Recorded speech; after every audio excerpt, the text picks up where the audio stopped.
Welcome to The Stage Whisperer, the podcast for experts who want to be standout speakers. I'm your host, Aurora Gregory, and I'm here to help you unlock the secrets of powerful speaker branding. Here you'll get take-action tips to elevate your speaker game, along with insights from top speakers, event planners, and other experts, so you can make speaking the effective tool it needs to be in your business. Ready to make your mark on stage? Let's dive in.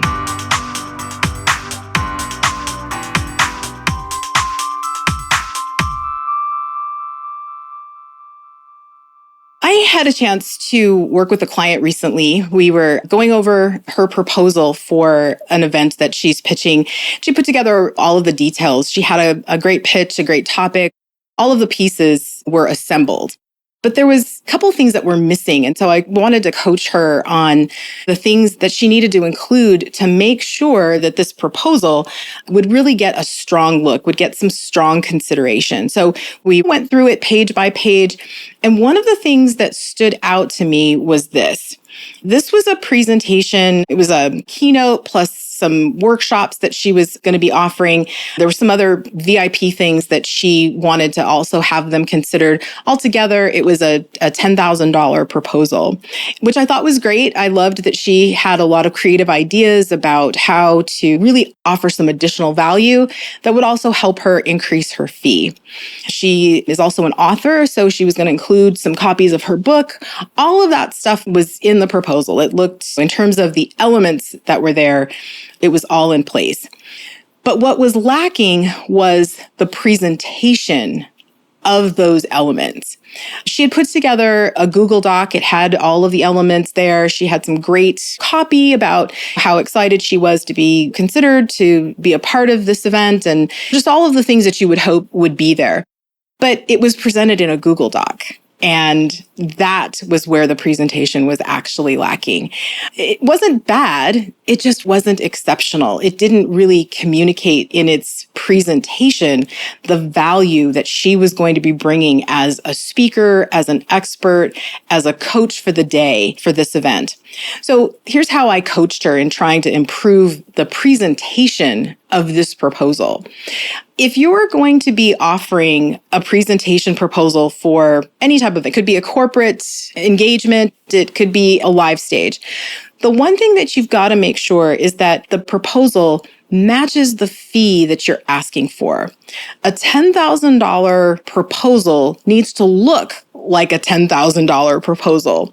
So what I encouraged her to do was to go into Canva and find a really great presentation deck that matched her brand vibe and that she could change colors and some of the elements to match her brand aesthetic, and to use that pre-designed presentation document as a way to deliver her content. Use all of the copy that she had put together in that Google Doc and use it to build an actual presentation document that would communicate all of that. Once she was able to see how leveling up the delivery of this proposal changed the feel of what she was sending over, how it even built up her own confidence in hitting send to have the proposal considered, it changed everything. She went and found a great template on Canva, changed it up a little bit so that it matched her brand, and put the copy that she created in that Google Doc into this beautiful presentation template. And it looked amazing. At that point, I'm like, yes, now this looks like a $10,000 proposal, like a $10,000 speaker who's going to come and drop tons of value. I just could not have been more delighted with the work that she did. And I wanted to be able to share that with you.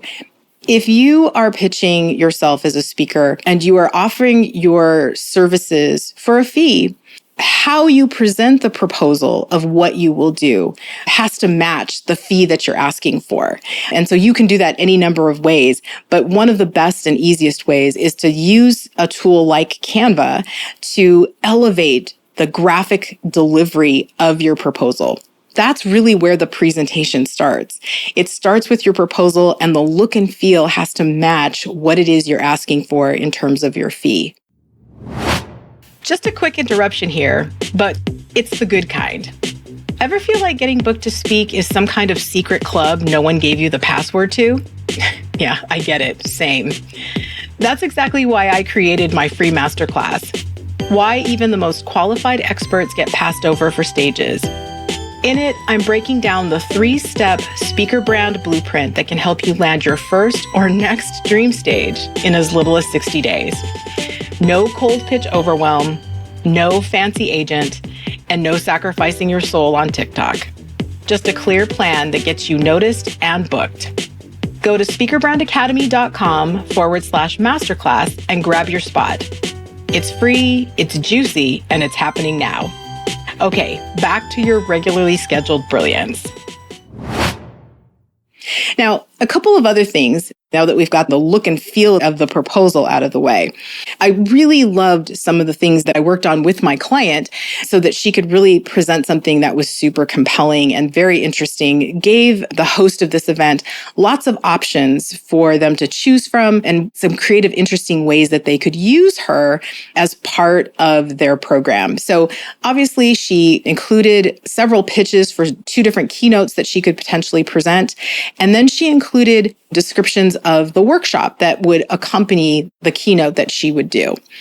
In addition to those 2 pitches of the topics themselves, she offered to do some VIP work with the conference's executive team. She would do a VIP session with them in advance of the conference event. So this was something that would be a smaller group and very specialized, a way to reward the conference leadership team for all of their hard work in preparing the event.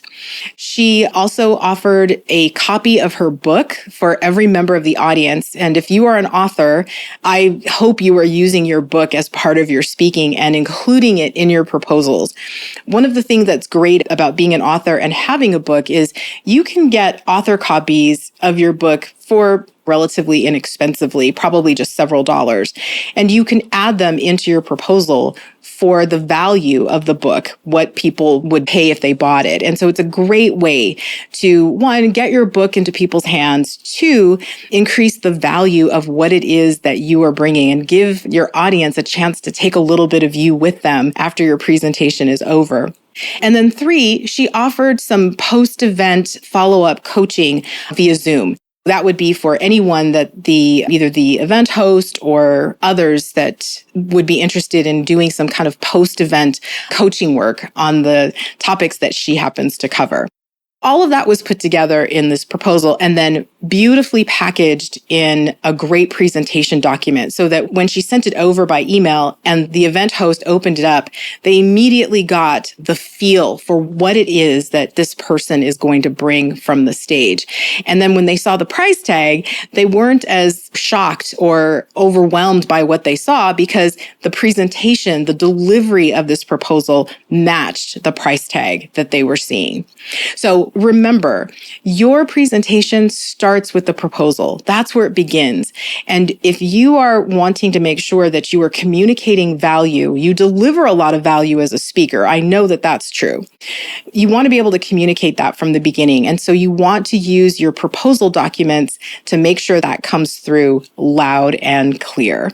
I hope this was helpful. I love looking at proposal documents. I'd love to hear your questions about what proposal documents should look like. I'd be curious about what you include in your proposal documents. So if you've got some interesting things that you've included in proposals that have been selected, I'd love to hear about them. My email address is in the show notes. Feel free to drop me a line and let me know about the successes you're having so we can share together. And that'll do it for today's episode of The Stage Whisperer. Remember, every stage you step onto is an opportunity to impact lives and leave a lasting impression. Keep refining your craft and pushing the boundaries of what you can achieve with your voice. Don't forget to subscribe to our podcast, leave a review, and share this episode with fellow speakers. Visit our website for more resources and follow us on social media to stay connected. I'm Aurora Gregory, and until next time, keep making your voice heard.